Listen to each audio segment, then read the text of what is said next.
माता की जय, भारत माता की जय, वंदे वंदे। यार पहुंचाड़ो अवाज ज्યાં પહોંચાડવાનો છે ત્યાં ભારત માતા કી જય, વંદે માતરમ। હા ચલો આ કોડીનાર છે, આ કોડીનાર છે ને આ મિજાજ પણ કોડીનારનો છે। ઘણા એ અનુભવ્યો છે ને ઘણા એ બાકી છે, એ અનુભવશે। 35 વર્ષના વાણા વીતી ગયા, 35 વર્ષના। આ નગરપાલિકામાં કોંગ્રેસ પાર્ટીએ બેસવાના સપનાઓ તો ઘણી વાર જોયા, પણ ક્યાંય ન પડ્યા। એ કોંગ્રેસના કેટલાય હીરો આવી આવીને બદલાઈ ગયા, એક પછી એક હીરા આવે। આ નવો નવો માલ આવે, ગામ જોઈ જાણીને પાછું જવા દે। હમણાં નવું કન્ટેનર આવ્યું, જરાક બોલવું ચાલવે, જરાક હોશિયાર લાગે, વિડીયો ક્લિપો હારી બનાવે છે, અને લગભગ એ બધી આ રીલ કંપની જેવું છે કે રીલું મોકલે ને રીલું સાંભળે, ઘર ઘરના મોકલે ને ઘર ઘરના જોઈ ને પાછા ઘર ઘરના વહી જાય। આ શહેરને પારખવું ને એ પણ એક અઘરામાં અઘરા રાજકારણીની આવડતનું કભાગ છે। આ શહેરને પારખવું કોઈ પણ રાજકારણી માટે અઘરું છે। વાતાવરણ તો એવું બનાવે કે સભ્યો જ ચડે નહીં। એને એ ખબર નથી પડતી કે આ ભાજપ પર એનામાં 15 માણસોની મૂકી આવ્યા ને એની પાસે ફોર્મ ભરાવીને પાછા વહી આવ્યા। કોઈ એમ કે ઘણા લોકો બિચારા એમ કે કે આ દિનુભાઈનો અમે ખૂબ ખૂબ આભાર માનીએ કે અમારી કોંગ્રેસને બેઠી કરી। અરે ભાઈ, ડોહીને હાંઠીએ ચડાવીને ગામમાં ફેરવી ઈ વાત કરની। ડોહીને તમે 1.5 હેર ઘી પાવતો એ પાછી થોડી જવાન થાય, ડોહી જ હોય। એટલે આ બધી સપના ભૂલી જાય ભાઈ, એટલે જ્યાંથી આવ્યો ત્યાં રવાના થા, એટલે ગામ શાંતિથી આરામથી રહે। આવા ક્યાંથી નૌટંકીઓને અહીં મોકલી આપે કે જેને અમારે 15 થી હાચવવા પડે। આ નવી આઈટમ નો આવી હોત ને તો આ ગામમાં આ વખતે પણ આપણે 2 વાર અગાઉ આ નગરપાલિકા બિનહરીફ થઈ છે। આ વખતે પણ બિનહરીફ જ હતી, પણ આમાં ઘણાને આઈના આગેવાન થવાના સપના રાતે હોવા નથી દેતા। પણ ખેર, ભગવાન એને વેલી સદબુદ્ધિ આપે, અને મને અભિનંદન આપવા કરતા તમે તમારું કરો। અહીંયા તો કોડીનારને કામ કરનારી નગરપાલિકા છે। ઘણા લોકોએ આ શહેરમાં શાંતિથી સુલેહથી સારી રીતે કામ થાય, નગરપાલિકાની ચૂંટણી બચી જાય એ માટેના શ્રેષ્ઠ પ્રયત્નો કર્યા છે। એમાં હું જાહેર મંચ ઉપરથી કહેવા માંગુ છું કે અમારા ગીર સોમનાથ જિલ્લાના જિલ્લા પોલીસ અધિકારી મનોહરસિંહ જાડેજા સાહેબનો આ શહેર દિલો જાનથી આભાર માને છે, દિલો જાનથી આભાર માને છે। આ જાડેજા સાહેબે ઘણા લોકોએ અમારા શહેરની જે છાપ બગાડવાની કોશિશ કરી એને નિર્ભયપણે અને તટસ્થપણે આ શહેરમાં ભાજપ જ લોકોના દિલમાં વસેલું છે। એમના ચુસ્ત બંદોબસ્ત વચ્ચે એક જગ્યા પર ચકલું ન ફરકી શકે એને જોયું છે, અને એ પછી એમણે આ મતદાન પણ પૂરું થયું છે। અહીંયા પત્રકાર મિત્રોને અમે પરિષદ બોલાવી હતી, અને એ બધાને કીધું કે આપ બધા જ કોડીનાર પધારો, અને આ કોડીનારમાં કઈ જગ્યાએ સંવેદનશીલ બૂથ બનાવવાની જરૂર હતી। લોકોએ સ્વયંભૂ મતદાન કરે છે। આ લોકો અમારી ભેગા ના હોય ને તો આ તમારી આ હાલત ન હોય। આ કોંગ્રેસ પાર્ટીએ સમજવાની જરૂર છે। કાગળ લખે, ફેક્સ કરે, એક ધારા ચૂંટણી પંચને ફેક્સ કરે, ફોનમાં પોતાના સરકારી જે અધિકારી માનીતા હોય ફોન કરે કે સાહેબ ફોર્સ મોકલાવો। ના ભાઈ, ફોર્સ છે જ નહીં, અહીં ગોઠવેલી જ છે ફોર્સ। એક જગ્યા પર પોલીસ પેટ્રોલિંગ મસ્ત રીતે સરસ રીતે કામ કરતું. આ શહેરને બદનામ કર્યું હતું. આ શહેરને જો કોઈએ પણ બદનામીમાંથી ઉગાડ્યું હોય ને એ આ કોડીનાર તાલુકાના તમામ નગરજનો, પ્રજાજનો, આગેવાનો અને એમાં ખાસ કરીને આપણા ગીર સોમનાથના પોલીસ ડિપાર્ટમેન્ટે કે જેમણે જોયું છે કે જે પ્રમાણે અહીંયા કોડીનારને બદનામ કરવામાં આવે છે એવું અહીંયા કાંઈ નથી. મિત્રો, આમાં ઘણા લોકોને ઘણા ટાઈપનો રસ હોય, એ પોતાનું કામ કરે. પણ પહેલા મારે એટલા લોકોનો આભાર માનવો છે.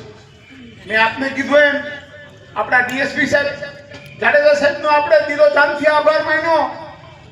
આપણા પ્રાંત અધિકારી ઉનાના પરમાર સાહેબનો પણ આપણે દિલથી આભાર માનીએ કે એણે નિષ્પક્ષ ચૂંટણી યોજવાનો શ્રેષ્ઠ પ્રયત્ન કર્યો. આપણા મામલતદાર સાહેબનો આપણે આભાર માનીએ કે એમણે પણ ખૂબ સારી મહેનત ઉઠાવીને આ શહેરની ચૂંટણી શાંતિથી અને નિર્ભયપણે અને સંપૂર્ણ લોકશાહી ઢબે ચૂંટણી થાય એના શ્રેષ્ઠ પ્રયત્નો અહીંયાના અમારા તંત્રએ કર્યા છે. આ બધું જોતા જોતા ઘણાના પેટમાં તેલ રેડાય કે આ કોડીનારમાં કઈ થતું કેમ નથી. અમે જેટલા સરકારી અધિકારીઓના નામ લીધા ને એ લોકોએ તટસ્થપણે પ્રજાજનોના વિશ્વાસથી પ્રજાજનોના કલ્યાણ અર્થે ખૂબ સારો ભાગ લીધો. બીજા એવા ઘણા અધિકારીઓ હતા કે 2 કલાક 7 નંબરના વોર્ડમાં સ્ટ્રોંગ રૂમમાં કરીને બેઠા હતા. મને ઘણા આવીને કહી ગયા કે આ ભાઈ અહીંયા બેઠા છે તો કઈ ઈવીએમ માં નહીં કરે ને. મેં તો એને ખબર જ છે કે એનું ઈવીએમ ખરાબ થઈ જાય, અડવા જાય. મિત્રો, શહેર એ પદ્ધતિનું શહેર છે. અહીંયા લોકો પોતે સ્વયં પોતાને નગરપાલિકાના સભ્યો માને છે, પોતાના ભાઈચારાની જેમ માને. પણ જેણે અમને ઉપર અમારા માટેના રિપોર્ટો ખરાબ કર્યા છે એવા સરકારી અધિકારીઓના પણ ચિઠ્ઠા અત્યારે ખોલવાના છે. અમને ચોર કહેનારા હોય, અમે ગુંડા છીએ એવી અમારી છાપ ઊભી કરવામાં જે અધિકારીઓએ ભાગ ભજવ્યો છે. શું કામ ભજવ્યો છે? કે માત્ર સરકારને વહાલા થવા માટે ગરીબોના ઝૂંપડા, ખેડૂતોના ખેતરોના રસ્તા તોડફોડ કરીને પોતાનું નામ મોટું કરવાનો પ્રયત્ન કરનાર આવા જ અધિકારીઓ આ કોડીનાર શહેરને બદનામ કરવા માટે એને ખૂબ પ્રયત્ન કર્યા. એના ભાગરૂપે એને કોંગ્રેસને રાજી તો કરવી પડે ને. તો શું કર્યું ભાઈએ? એને શક્તિસિંહ કોંગ્રેસના મોટા નેતા હારે દોસ્તી કરી.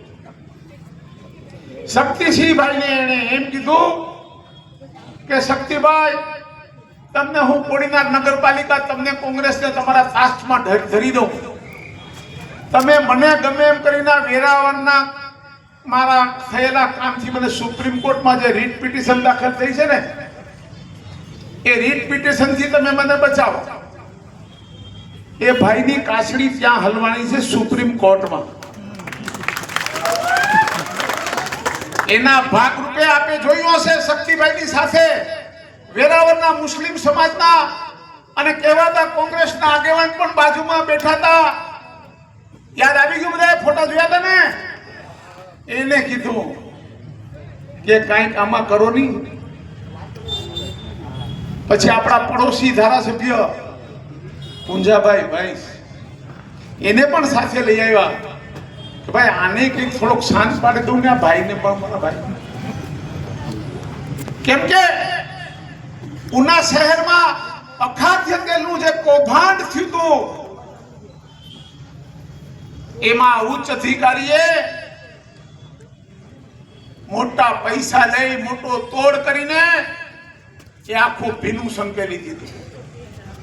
હું અહીંયા પૂછવા માંગુ છું અને એને પોતા ઉપર આક્ષેપ લાગતો હોય જિલ્લાના અધિકારીને તો એ જાહેર મંચ ઉપર આવે અમારી સાથે અને અમને કહે. અમે એને પૂછીએ છીએ કે જ્યારે અખાદ્ય તેલનો જથ્થો આપણા હાથમાં આવે, એના નમૂના લઈને આપણે લેબોરેટરીમાં મૂકવાના હોય કે નહીં? કે બિચારા વેપારીઓને દબાવી, ધમકાવી, ડરાવીને એનો ઓલો જામલો, એનો આસિસ્ટન્ટ વહીવટદાર જામલો અને બીજો પીઠારો છે.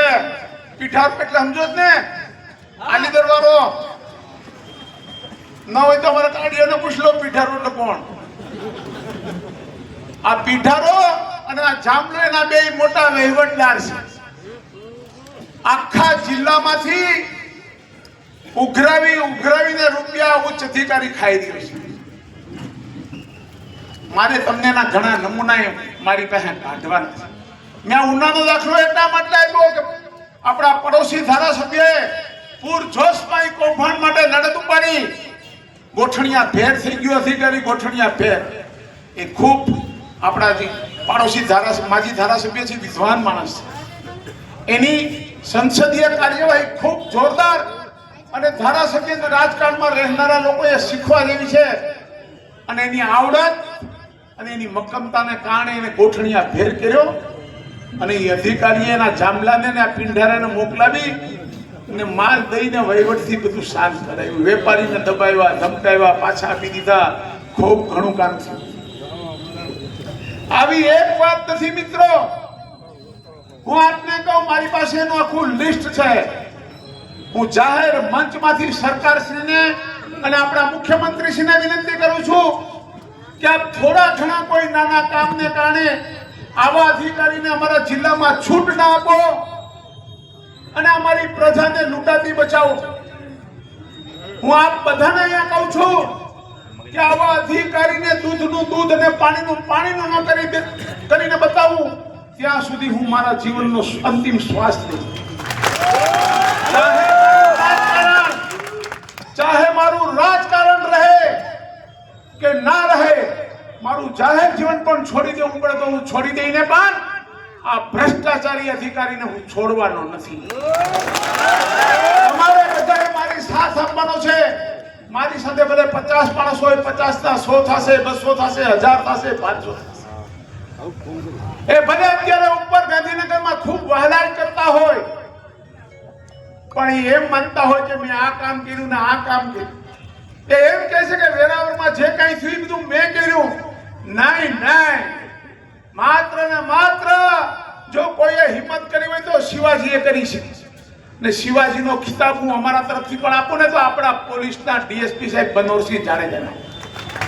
આ તો ભાઈ ગેસ્ટ હાઉસમાં ઘૂસીને બેસી ગયો તો ત્યારે આ મનોહરસિંહ જાડેજા સાહેબે હિંમત દાખવીને સરકારને જે પણ સૂચનાઓ હોય કે ના હોય પણ જે કામ કરવું જોઈએ કે જે હટાવવું જોઈએ કે જે કરવું જોઈએ એ બધું એમની હિંમત અને કાબિલે દાદ માંગી લે એવી કામગીરીને કારણે શક્ય થયું.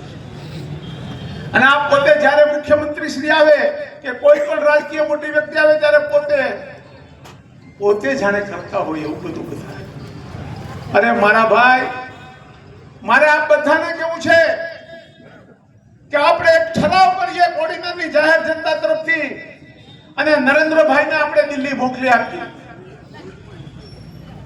કે પ્રધાનમંત્રી શ્રી, તમે અમારા આ ઉચ્ચ અધિકારી શ્રીની કદર કરીને એને તમે રિઝર્વ બેંકના ડાયરેક્ટર તરીકે મૂકી દો. શું કામ? અરે પોતાની હાથે પોતાની જરૂરિયાત મુજબ જેટલી જોતી હોય એટલી છાપીને ઘરે વયો જાય મારો ભાઈ. આ પ્રજાને તો લૂંટવાનું બંધ કરે. એને પૈસાની ભૂખ છે તો એ પૈસા પેલા પોતાના ભેગા કરે. મેં અહીંયા જ તે દિવસે અહીંયા એને ભાષણમાં કીધું તું તો એને બિચારાને કઈ તીખું લાગ્યું હશે. તીખું ક્યાં લાગે તમને બધાને ખબર છે. એને શું કર્યું? મને ડરાવવાનો પ્રયત્ન કર્યો. મને અત્યારે મારે છે ને મારી જમીનો હોય, મારા ક્રશર હોય, મારી કોઈ પણ પ્રોપર્ટી હોય, મારા પેટ્રોલ પંપો હોય, એ બધું બિચારો ફૂટપટ્ટી લઈને મામલતદારોને બધાને મોકલે.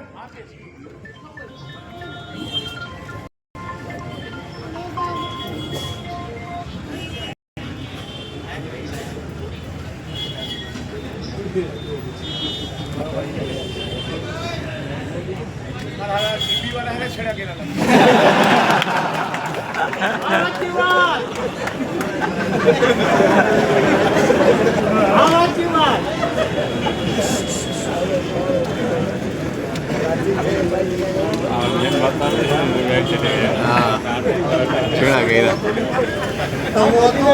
પણ એવું નીકળે ભાઈ ઇન્વર્ટર કરે